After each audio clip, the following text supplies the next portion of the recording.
ఇవాళ రాష్ట్రంలో ఉన్న పరిస్థితులు చూస్తే బీహార్ వంటి రాష్ట్రాలన్నీ ఎక్కడికో పోవాలని కామెంట్ చేశారు.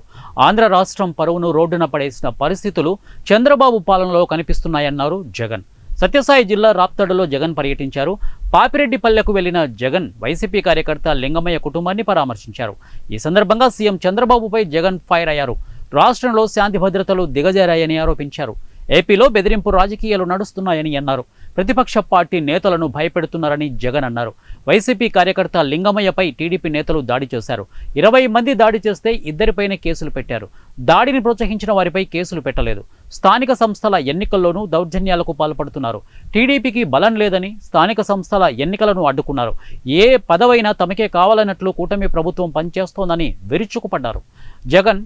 ఇక రాప్తాడు నియోజకవర్గం రామగిరి మండలం పాపిరెడ్డిపల్లిలో వైసీపీ కార్యకర్త కురబ లింగమయ్య దారుణ హత్యకు గురయ్యాడు. మార్చి 30న లింగమయ్యపై దాడి జరిగింది. ఈ దాడిలో తీవ్రంగా గాయపడిన లింగమయ్య ఆసుపత్రిలో చికిత్స పొందుతూ చనిపోయారు. ఇవాళ పాపిరెడ్డిపల్లికి వెళ్లిన జగన్ లింగమయ్య కుటుంబాన్ని పరామర్శించారు.